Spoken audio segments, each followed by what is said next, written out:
There's a particular kind of love that doesn't announce itself. It doesn't wave from balconies or get photographed at charity galas. It doesn't wear a name tag or give speeches. It shows up on a Tuesday morning in a sensible coat with a bag of groceries and an expression that says, "I'm here now, everything is fine." Carole Middleton has always been that kind of love. She pulled up to the private lane just after 9:30. The sky was doing that thing it does in late autumn, not quite raining, not a gray, woolly light that sat low over the hedgerows and made everything feel padded, muffled, like the world was holding its breath. She turned off the engine. Sat for a moment. Michael was already out of the car before she'd even reached for her bag. That was him.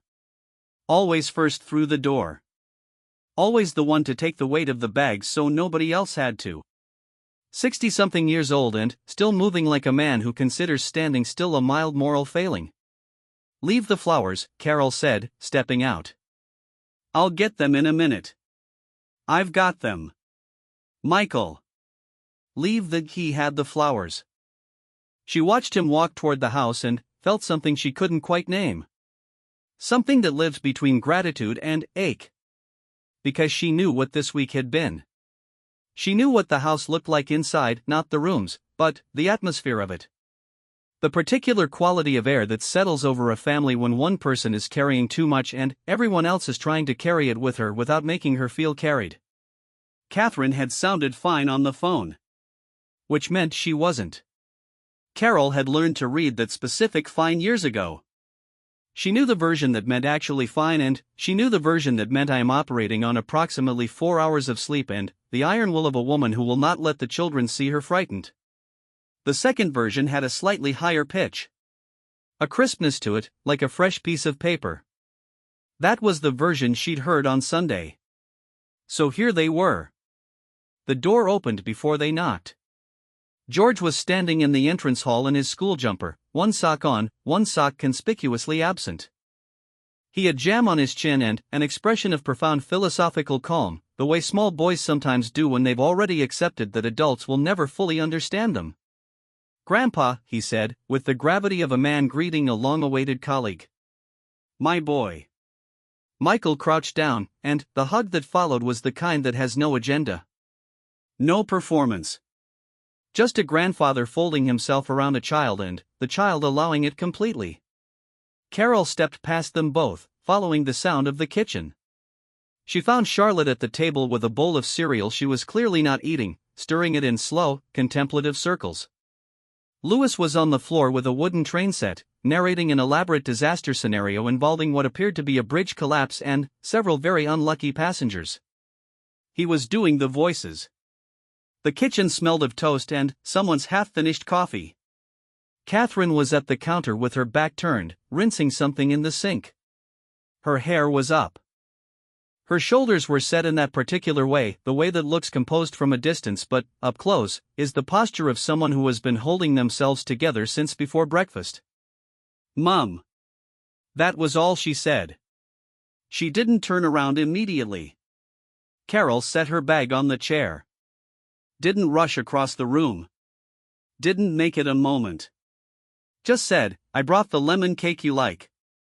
Catherine laughed. A small, real one. The kind that surprises you.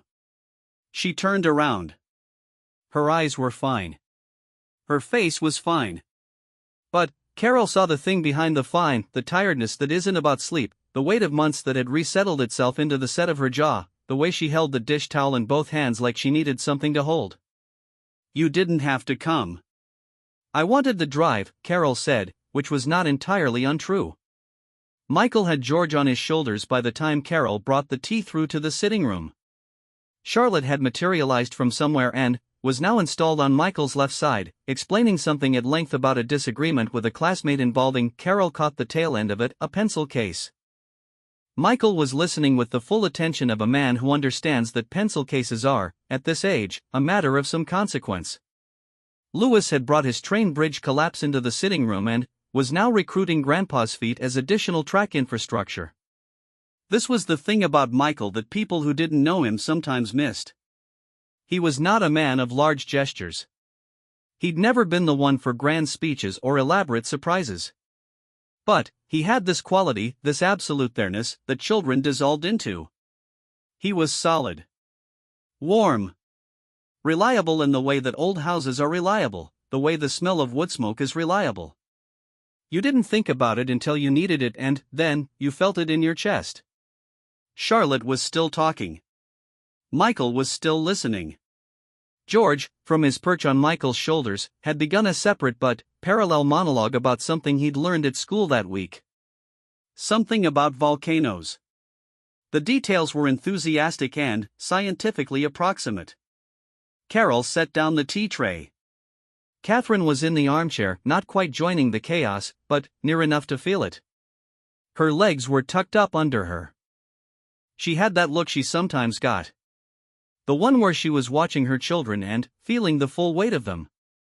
Their noise and their aliveness and the spectacular, terrifying gift of them. He's been talking about volcanoes since Wednesday, she said softly. He gets it from William, Carole said. Catherine smiled. Looked at her children. He does a bit, doesn't he? The missing was in that sentence. Carole heard it. Didn't touch it. Just sat down beside her daughter and let the noise of the children fill the room between them, which was its own kind of conversation. They didn't talk about the hard things until after lunch. The children were in the garden by then. Michael had been conscripted into a game whose rules appeared to shift every 30 seconds in ways that consistently favored whoever was losing. He was losing spectacularly. He seemed delighted about this. Carole watched him through the kitchen window while she washed up. Catherine was drying. Not talking yet. Just standing in the warmth of the kitchen in the gray afternoon light, passing the dish towel over plates with the slow, rhythmic focus of someone letting their mind go quiet. They had stood like this 10,000 times. In the kitchen in Bucklebury. In the flat after university. In the weeks when everything was uncertain and the weeks when everything was fine and the weeks that were neither. Charlotte woke up twice last night, Catherine said finally. Did she say why? Said she had a dream. A pause. She couldn't remember it. But she wanted to come in with me. Did you let her? Of course I let her. Carole handed her another plate. And you? Catherine was quiet for a long beat. In the garden, Louis had apparently scored something significant. Michael's reaction was enormous, appalled, theatrical. Louis was incandescent with joy. I'm okay, Catherine said. Carole believed about 60% of that. Which, this week, was probably progress. You know what I think about? Catherine said, after a moment. Her voice had gone somewhere else. Somewhere low and private. I think about how normal they are. How completely, wonderfully normal they still are. Charlotte arguing about the pencil case. George and his volcanoes. Louis and his trains. She paused. They're okay. They're kids. They're fine. They are, Carole said. I worry sometimes that I'll get it wrong. The balance of it. What they see, what they don't see. What I let them, she stopped. You don't get it wrong, Carole said quietly. You never have. Catherine didn't answer. Just handed back the dried plate and reached for the next one. Outside, Michael had now been physically knocked over by Louis and appeared to be narrating his own defeat in the manner of a Shakespearean actor. George was crying with laughter. Charlotte was standing at a dignified remove, watching her grandfather, trying very hard not to smile. She lost that battle. She smiled. It was the smile Catherine had had at that age. Carole knew it in her throat. Mum, Catherine said. Thank you for coming. Carole handed her the last plate. Eat the lemon cake, she said. You look like you haven't had anything sweet in a week. Catherine laughed. The real one. The one that meant she was still in there. That was enough, for now. That was everything. By 2 o'clock, The garden had gone cold enough that Charlotte was wearing Michael's jacket.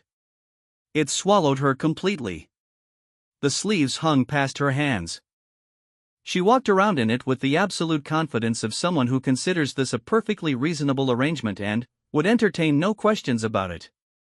Michael, in his shirt sleeves, showed no sign of noticing the cold. If he did, he decided it was irrelevant. Carole had taken the armchair by the sitting room window, the one with the angle that gave you the whole garden in a single frame. She had her tea.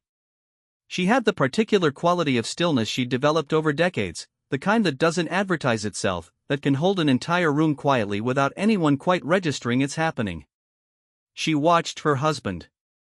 He was lying on his back in the grass now, one arm under his head, talking to the sky or possibly to George, who was lying beside him in a matching posture, their heads close together. She couldn't hear what they were saying through the glass. But she could see the way George's hand had found Michael's sleeve. The small, instinctive grip of a child who trusts someone completely. She felt it, the way you feel things you can't name, in the sternum. 40 years ago she had watched Michael sit on the floor of a very small flat in a very early version of their life, surrounded by cardboard boxes and bad furniture, and she had thought, this is the man I want to be tired with. Not the man she wanted to be dazzling with or impressive with or safe with, though all of those things turned out to be true too. Just tired with. The quiet, unglamorous, kitchen table version of a life. The one that happens in the gaps between the events. He had never once disappointed that instinct. Louis came inside at 1:30, trailing mud and a detailed grievance about an unresolved argument with a garden gnome that had apparently done something unforgivable. Carole set down her tea. "Tell me," she said. Louis told her. At length. With gestures. The gnome had been in the wrong position. The gnome had been moved during the game and this had materially affected the game's outcome, and nobody was acknowledging the gnome's role in what had transpired. The gnome cheated, Carole confirmed. Louis pointed at her. Yes. And what do we do about cheaters? Louis considered this. Forgive them, he said, in the tone of someone reciting a rule they find extremely inconvenient. That's right. He thought about it. After we tell them off first? Immediately after. This seemed acceptable to him. He sat down on the carpet and picked up the nearest train. The grievance, apparently, was processed. Filed. Done. Carole watched him and felt the specific, enormous smallness of it, a grandmother on a chair, a grandson on the carpet, a Tuesday afternoon in November. Nobody would write about this. Nobody would photograph it. It would leave no trace except in the bodies of the people in the room, or it would live for the rest of their lives in a form they'd never quite be able to describe. Catherine came in from the hall, saw them, and stopped in the doorway. The look on her face, Carole caught it before Catherine had a chance to settle it into something more contained. Love that Raw has nowhere to hide. She didn't comment on it. Just caught her daughter's eye and tilted her head very slightly toward the kitchen in a way that meant come on, let's have another cup, and Catherine nodded in a way that meant yes, please, and Louis said, without looking up, can I have a biscuit? One, both women said simultaneously. Louis already had two. The kitchen was quieter at this hour. The light had shifted lower now, more amber, doing that thing it does in England in November where it turns every ordinary room briefly cinematic before giving up and going dark entirely. Catherine made the tea. Carole sat at the table. He's going to be away for another stretch, Catherine said. Not looking up. Measuring the spoons. I know. The children are, she stopped. Started again. They're good about it. Better than I sometimes am. You're allowed. I know I am. A pause. It doesn't always feel like it. This was the closest she'd get, today, to saying the full thing. Carole had learned not to press for more. Some doors you just stand beside. You don't knock. You let the person inside decide when to open it. She thought about the years when Catherine was small, not the princess in training years that people sometimes imagined, but the actual years, the early ones. The sore throats and the nightmares and the mornings when everything was too much and all she'd wanted was to sit in the kitchen with her mother and not have to be fine. Carole had sat with her then, too. The trick of it, she'd never been taught this, had found it by instinct, was that you didn't try to fix. You just made yourself available to the weight. You let the person put it down somewhere near you without demanding they explain it or carry it back up again immediately. The tea came. They sat. Outside, the sound of the garden, George's voice, a shriek from Charlotte, Michael saying something in a theatrical voice that made both children laugh. The particular acoustic of happy children and a grandfather who has temporarily abandoned all dignity in their service. He loves this, Catherine said, looking toward the window. He does. I sometimes wonder if the children know how much. She wrapped both hands around her mug. I want them to remember this. When they're grown. I want this afternoon, this house, Grandma and Grandpa in the garden, I want it to be the thing they go back to. It will be, Carole said. She wasn't performing certainty. She genuinely knew. Because she knew what these afternoons became. She knew the way an ordinary Tuesday in your mother's kitchen could calcify, over decades, into the thing you most wanted to return to. She knew because she had those Tuesdays herself, from her own childhood, and she had been carrying them for 60 years and they had not gotten lighter, only more precious, the way certain things do.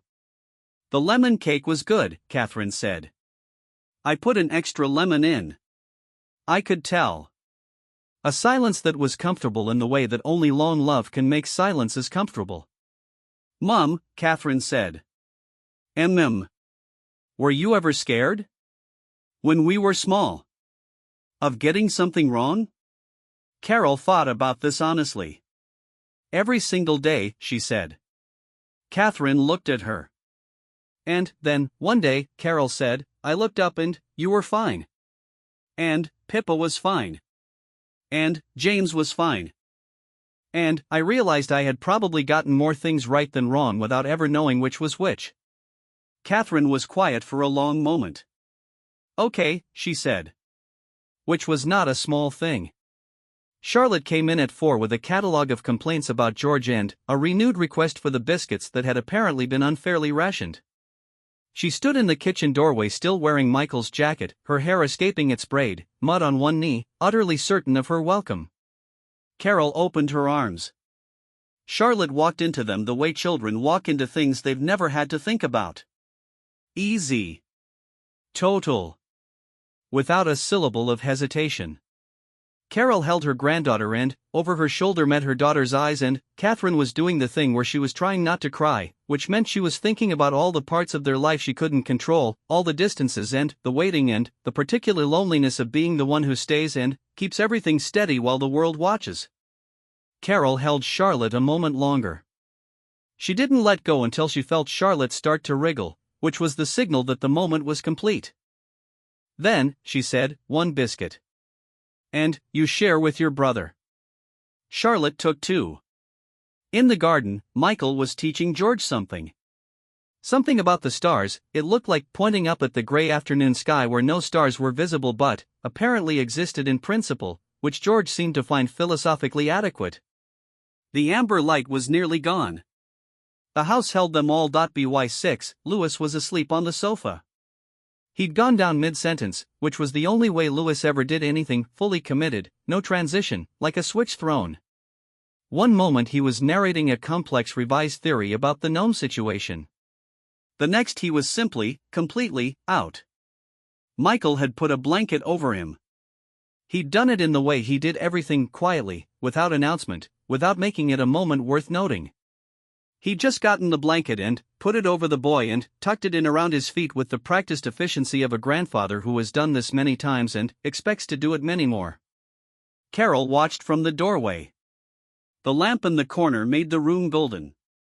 Louis's face in sleep had gone completely smooth, all the big personality of him set aside, leaving only the pure, still fact of him. A small boy. Warm.